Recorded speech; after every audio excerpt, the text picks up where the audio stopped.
Carmine Mattioli has been agoraphobic since he was 19. He hates being more than 5 miles away from home.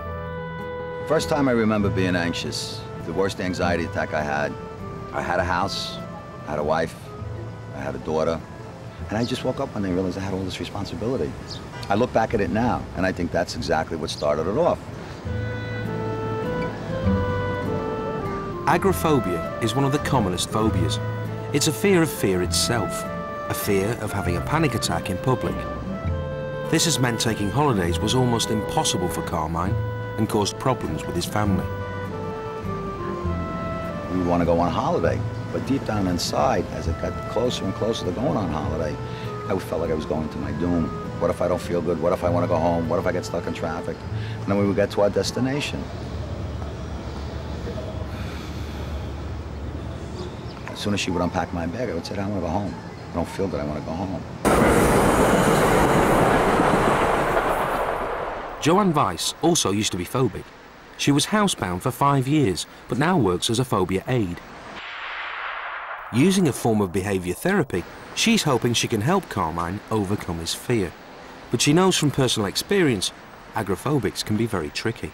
Sometimes I could be waiting for them and they just don't show up.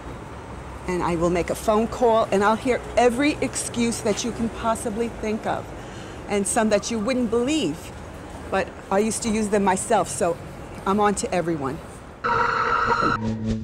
Manhattan is a scary place for most phobics, especially if you're agoraphobic. It's like that Alice in Wonderland syndrome where you feel very small and everything is very big. If Carmine shows up, Joanne is hoping to get him onto the Staten Island ferry. It'll be crowded, he'll feel panicky, and he won't be able to escape. Carmine knows this, which is why he hasn't been on it in 30 years. I took my wife out on the Staten Island ferry many years ago. And it was romantic, and it was beautiful, and it was nice. I'm not married to my wife anymore. And I don't say the phobia was the only reason, there was other reasons. But it was hard for her.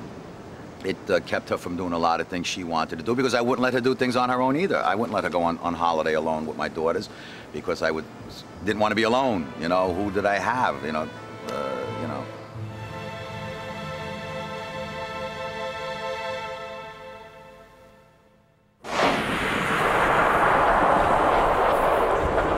There he is. Hey, what's going on? How you doing? Something, huh? Oh, Sit down, relax. Yeah, what the hell? So how high are you now? What are you feeling right now? About 5. You're at a 5? Yeah, 5, yeah. But you're here. Yeah. That's terrific. Yeah. That's terrific. Joanne gauges Carmine's levels of anxiety by using a 0 to 10 scale, where level 10 is unbearable panic. Well, if we go over on the Staten Island ferry, okay, fine, we get over there. Now I gotta come back. Exactly. So now, but if we don't come back, now I got to turn around. We got to get in a vehicle, and we got to go across the Gatos Bridge up the New Jersey Turnpike to come back. Look it's what ridiculous. you're doing to yourself. Right. You have to stay in the present. We're here. We're in White Plains, and we're going to have a lovely day. Think of it as an adventure. Oh, it's a wonderful day. Accept the fact that you're going to have levels. Yeah. That's part of why we're doing this, is to get used to feeling uncomfortable. Right. And knowing that you can do it even though you're uncomfortable. And that's what's important. All right.